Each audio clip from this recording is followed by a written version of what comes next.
Hi ma'am, இந்த photo உங்களுக்கு வந்து குரூப்பில் அனுப்பியிருப்பேன்னு நினைக்கிறேன். இந்த ஃபோட்டோவை அப்படியே எடுத்துக்கோங்க.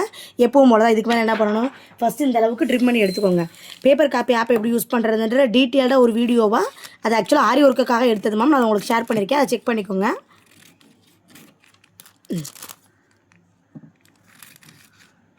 ஓவரால் ஃபுல்லாக ட்ரிம் பண்ணிடுங்க. ஏன்னா நமக்கு OHP ஷீட் வேஸ்ட்டாக போகும். ஓகேங்களா?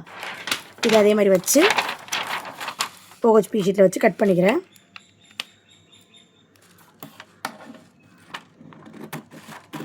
கிளாஸ் ரொம்ப ஸ்லோவாக போடுறீங்கன்னு ஒரு சில பேர் சொல்கிறீங்க மேம். நீங்கள் வந்து ஃபாஸ்ட்டாக போட்டுடுறீங்க. இப்போ நான் இந்த வீடியோ அனுப்புகிறேன் அப்படின்னா நீங்கள் உடனே பார்க்குறது வேறு. ஏன்னா டைம்லாம் பார்க்க போகிறது அப்படி சொல்லலை. உடனே வந்து நீங்கள் வந்து உங்களுக்கு செய்ய வருது, டக்குன்னு வருது, செஞ்சு அனுப்பிடுறீங்க. ஆனால் ஒரு சிலருக்கு வந்துட்டு அது செய்ய வர மாட்டேங்குது மேம். ஸோ அவங்களே கைட் பண்ணி கூட்டு வர வேண்டியதாக இருக்குது. குரூப்பில் வந்து ஒரு 10 பேர் இருக்கீங்கன்னா நான் 10 பேர் தான் சேர்த்து கூட்டு வர மாதிரி இருக்கா. ஸோ அதனால தான் வீடியோஸ் வந்து ஒரு குரூப்பில் ஒரு 10 பேர் இருக்கீங்கன்னா ஒரு 5 பேராவது முடிச்ச பிறகு நம்ம அடுத்த வீடியோஸ் போகலாமே நினைப்பேன். மற்றபடி ஒன்றுமே கிடையாது மேம். கிளாஸஸ் எல்லாமே டக்குன்னு தான் இருக்கும். ஓகேங்களா? ஓகே, இது எப்பவும் போல வந்து நம்ம சீல் பண்ணிக்கலாம்.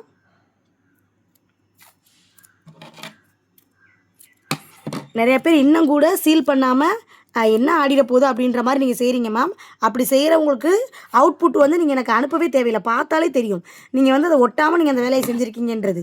ஏன்னா ஒவ்வொரு விஷயமும் ஆடி இருக்க மாதிரி இருக்கும் மேம். இப்போ நான் கொடுக்குற பர்ஃபெக்ட் ஃபினிஷிங்கும் உங்களால் கொடுக்க முடியாது.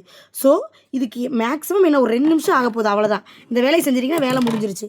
இந்த சர்ஜிக்கல் டேப் வாங்கி வச்சிங்கன்னா இது மொத்தமாகவே 15 ரூபா தான். 15 ரூபாயா? இல்லை, இது வந்து கூட 30 ரூபான்னு நினைக்கிறேன். ஸோ இது ஒன்று வாங்கி வச்சிட்டிங்கன்னா வேலை ஈஸியாக முடிஞ்சிடும், அவ்வளோதான். ஸோ நான் ஓவரால் ஸ்டிக் பண்ணி எடுத்துக்கிட்டேன். இதில் வந்து இப்போ வந்து ரெடி பண்ண ஆரம்பிக்கலாம். ஃபஸ்ட்டு வந்து இந்த வேல் இருக்குல்ல, இந்த வேலுக்கு மட்டும் நான் ஜர்தோசியில் ஒரு சின்ன மாடல் மாதிரி கொடுத்துருப்பேன். இந்த மாதிரி மாடல் கொடுத்துருக்கேன்னா எது கொடுக்குறீங்க, வேலுக்கு மேலே மட்டும் கொடுக்க போகிறேன். ஓகேங்களா? எல்லாமே எப்போவுமே பண்ணுற ப்ராசஸ் தான் மேம். ஸோ நான் வந்துட்டு ஓவரால் சொல்லிட்டு டக்குன்னு செய்கிறேன். ஓகேங்களா?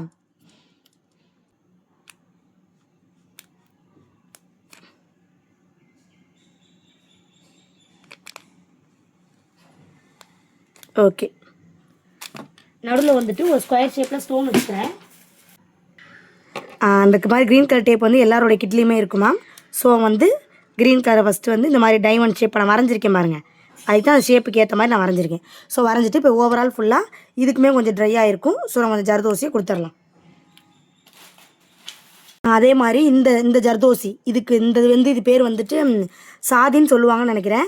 இந்த டைப் யூஸ் பண்ணுறீங்கன்னா ரேட் கொஞ்சம் அதிகமாக சார்ஜ் பண்ணுங்க மேம். ஏன்னா இது 100 கிராம் வந்துட்டு 460 ரூபா. ஓகேங்களா?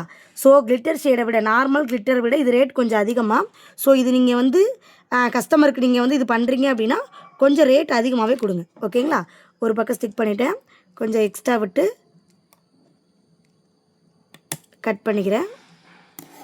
ஓகேங்களா? அதே மாதிரி இந்த பக்கம் பண்ணிக்கலாம்.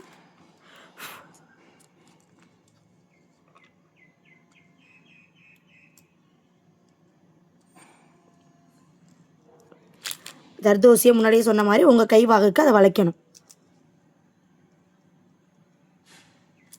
ஓகே, இந்த இடத்துலையும் கட்டர் யூஸ் பண்ணி கூட கட் பண்ணிக்கோங்க. அவ்வளோதான். ஓகேவாம்மா? ஃபஸ்ட் லேயர் கொடுத்துட்டேன். எந்த இடமும் ஆடி இருக்க மாதிரி இருக்குன்னா, ஏன்னா இதுதான் வந்து வெளியே தெரிய போகிறது. ஸோ இதை வந்து கொஞ்சம் எது ஆடி இருக்கு அப்படின்றத செக் பண்ணிக்கோங்க. ஓகே, இதுக்கடுத்து உள்ளே என்ன கொடுக்க போகிறோம் அப்படின்னா ஒரு ஸ்டோன் செயின் லேயர். இதில் எல்லாத்தையும் நான் கொடுத்துட்டு காட்டுறேன். ஏன்னா ஒரே வேலையை தான் உள்ளே ஃபுல்லாக ஒட்ட போகிறோம். ஸோ உள்ளே ஒட்டிட்டு காட்டுறேன். ஹாய் மேம், ஓவரால் ஃபுல்லாக ஜர்தோசி ஒர்க் சான்னு சொல்லிட்டு ஃபுல்லாக கொடுத்துட்டேன். மேலே எப்படி பண்ணியிருக்கேன்றதை பாருங்கள். அந்த சாதி சைப்புன்னு சொன்னேன் பார்த்தீங்களா, அதில் ஃபுல்லாக வந்துட்டு மேலே கொடுத்துட்டு உள்ள ஸ்டோன் செயின் திரும்ப அது கொடுத்துட்டு அந்த லேயர் கொடுத்துருங்க. இது இப்படி தான் கொடுக்கணும்னு அவசியம் இல்லை. நீங்கள் ஒன்று மாற்றி கொடுக்கலாம். இல்லை ஒரு லேயர் மட்டும் கொடுத்துட்டு உள்ளே ஃபுல்லாக ஜர்தோசி கொடுக்கலாம். அதே மாதிரி பீகாக்கோட ஃபெதருக்கு எப்போவும் நம்ம என்ன பண்ணுவோமோ ஜர்தோசி கொடுத்து ஓவரால் அவுட்லைன் கொடுத்துட்டேன்.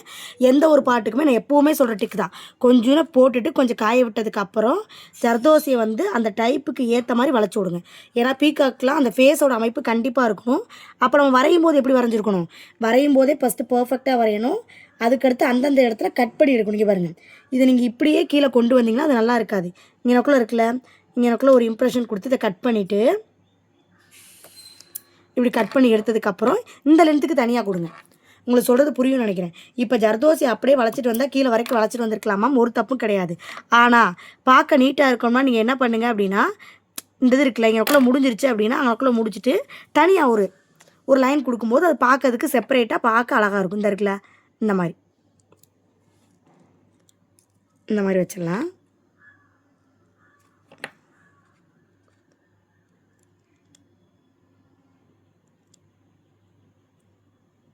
கம்மமாக இருக்கிறத எடுத்து விட்ருங்க. எடுத்து விட்டு அந்த இதில் வச்சு அவ்வளோதான். இங்கனக்குள்ளே இம்ப்ரெஷன் கொடுத்து கட் பண்ணி எடுத்துக்கோங்க. புரியும்னு நினைக்கிறேன். இந்த மாதிரி தான் மேம் நீட் ஃபினிஷிங்கில் போடணும். ஓகேங்களா? இப்போ பீகாக்கோட மூக்கு இதெல்லாம் எப்பயும் போல் வச்சுட்டு இதுக்குள்ளே உள்ளே ஃபுல்லாக கொடுத்துட்டு உங்கள்கிட்ட காட்டுறேன். அதுக்கடுத்து ஃபுல்லாக ஸ்டோன் ஸ்டிக் பண்ணுறதான். உங்களுக்கு வரைய கரெக்டாக தெரியணும், அடுத்தடுத்த மெத்தடை எப்படி கொண்டு போகணுன்றது தெரியணும். ஸோ ஃபுல்லாக நான் ஃபினிஷ் பண்ணிட்டு உங்கள்கிட்ட காட்டுறேன்.